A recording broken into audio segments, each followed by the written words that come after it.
Yeah, and have people contribute to it. Yeah, produce something, right? So maybe we start like a Facebook page. Do most people are on Facebook, right? And then start like uploading these videos, and then like invite different kadampas from like all over the world in their own centers to make videos and post it. So then it's like, for people who couldn't get to a center, they can see the videos and see the happy people and get the good energy, right? Okay. Okay, we will do. All right. Thank you. Yes, I'm gonna go in and just like take a little shot. Okay. See you later. Okay. Okay. This is the temple. It is our beautiful, beautiful temple. Um, People who are more knowledgeable could tell more clearly why the temple is constructed like this, because every bit has a meaning. I believe like our temple ground is constructed after the Haruka mandala, Haruka being a Buddha tantric deity, and the mandala is meant to give people on earth an experience to have a pure life. So here it's like constructed usually eight sides. So it's 8 is octagon, I think, and then there's 4 doorways, indicating the 4 doors to liberation, I believe. And anyway, like here in the front is statue of Buddha Shakyamuni, and on the right of Buddha Shakyamuni is Buddha Avalokiteshvara holding a jewel, in between 2 palms of his hand, and he's Buddha of compassion. And that's Tara on the left, I believe. Yeah. And then she has her right leg extended out, indicating that she's always ready to help out. And to the left of this is our lineage guru, Je Tsongkhapa, who's a really preeminent Buddhist monk in Tibet. And in front of him are 2 of his spiritual sons. And we believe that our current guru, Kelsang Gyaltso, is incarnation of the mind stream of Buddha, of mind stream of Je Tsongkhapa. So, and to the right is Bodhisattva Manjushri with the wisdom sword, and the Buddha in blue is Buddha of medicine. So, in front of all the Buddhas are bowls of offering, like basically it's usually set in standard of 7 offerings, like with waters and a flower and incense and food and things like that, and waters of different grades for purifying. Okay, and here just to show a picture of our current guru, who is Geshe-la. Geshe is Tibetan word for, I think, a really preeminent Buddhist scholar. Geshe-la Kelsang Gyaltso. So he is the one that started the Kadampa new meditation tradition, and he moved to England from India Dharmasala to start this whole tradition. So now we have over 1,000 centers all over the world, and many of the centers are started and really supported and sponsored by all the local people who have caught on the Buddha spirit and just want to have the Buddha stream, the Dharma stream in their local places. So here is another set of statue, and this is our Dharma protector, Dorji Shigden. He basically helps to protect the integrity of our Dharma and protect the welfare of our Sangha members, and he's a Buddha deity, so he works at high level to help the prosperity and flourishing of our tradition. And around him are his retinue, so basically beings who also assist, deity beings who also assist with Dharma protection. And this is a stylized picture of our Guru Kelsang Gyaltso, and this is scriptures of very, very precious Buddhist Dharma scriptures.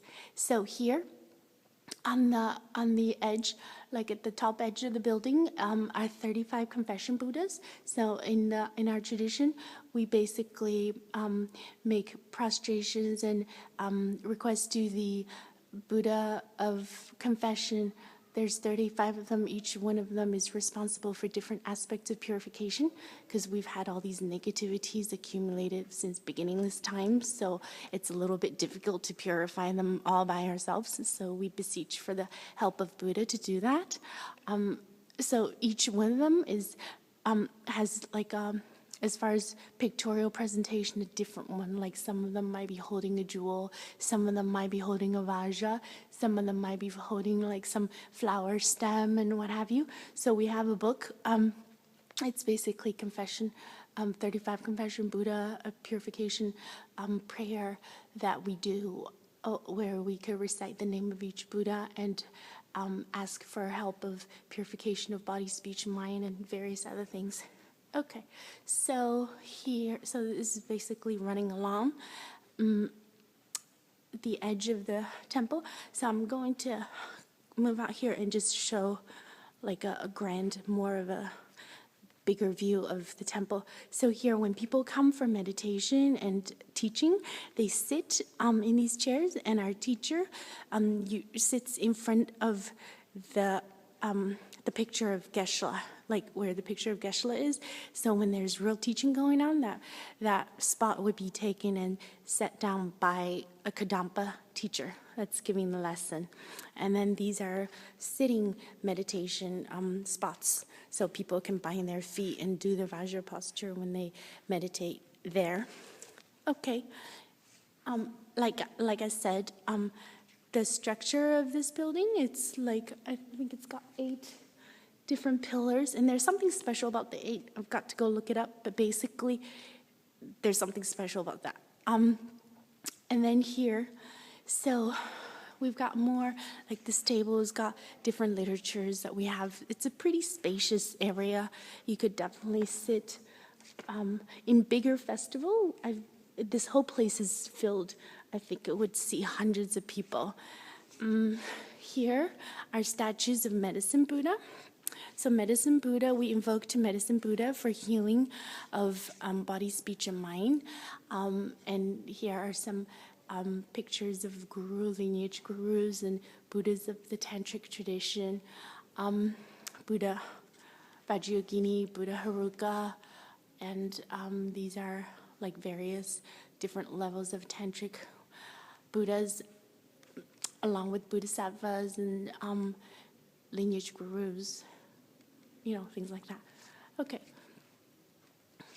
And here, let's see, above that are flags for the 8 signs, I believe. Actually, yeah, like 8 signs. These are very traditional signs in the Buddhist teaching. So there's signs of the 2 fish, which is for harmony, and then there's a sign of the Dharma wheel, for turning of the Dharma wheel, and then there's a sign of, I think that's flower.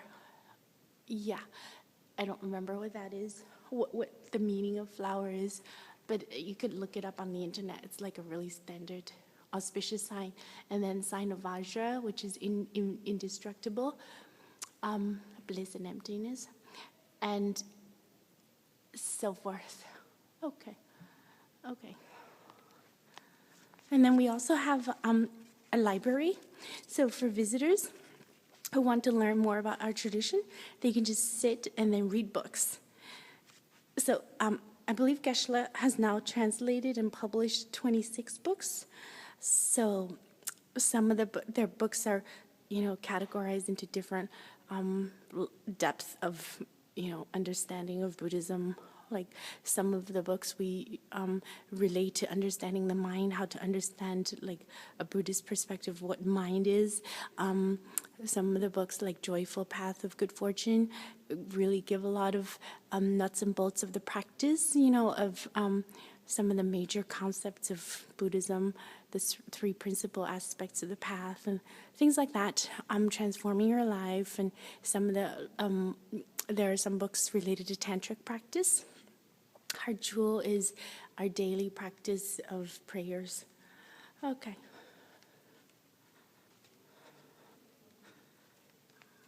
working. So the only have a little bit of battery left. So in the temple here, we'll also show the gift shop, which is closed at the moment. So next time when it's open, we'll show it. But you can see from outside, pretty much like all the major Kadampa meditation centers would have this kind of setup where, but it would be to different scales. So you would have a statue, you would have seating area, you would have a cafe. If it's a real small center, it might just be like a, food section. And then you would have like a book gift section. And I believe different meditation centers, according to their real estate size, pick and choose what they can accommodate, but that's the usual setup. So here you can see all the books and CDs and gifty things and different kind of Buddhist trinkets and statues and DVDs and all that, etc., and different cards and things like that. Okay, so I think we're done with the tour here inside the temple, and I hope we will have a little bit more remaining time. I hope you can also hear the swishing of the forest trees and the running of the brook, and it's really, really a very beautiful place. And that's a lake coming up, and nice flowers and trees and stuff.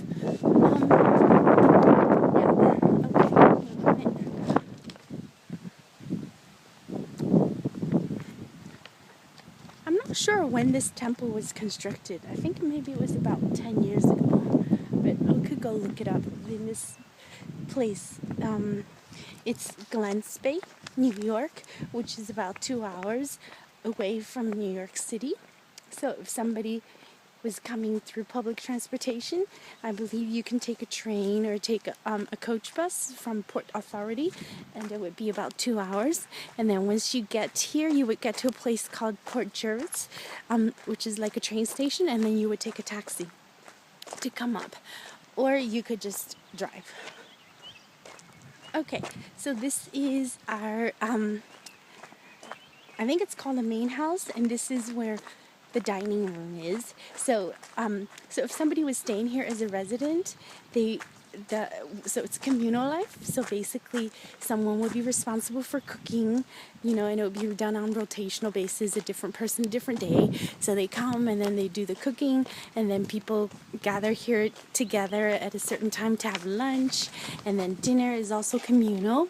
And it's so not expensive to live in such a beautiful place. I believe the typical rent for being a resident here, to have your own room and have all the accommodation and the food accommodation is like between $500 to $600. And I've always just thought this is like one of the most economical, just on that basis, in a very, conventional base, like a really, really economical, amazing way to enjoy very, very precious, beautiful surrounding and really nice people, but most importantly, obviously, to get the blessings of Buddha when we live here. And many magical things happen. So during event times, people would say, for example, this weekend, when people come and visit, they'd have lunch and they'd have dinner and breakfast, and they would meet and then talk. And in the back, they sit in the back and talk. So summertime also, it goes on all year round. It's really, really nice. Maybe go and film some of the trees in the back. We also have programs called the Working Visitor Program. And what that is if somebody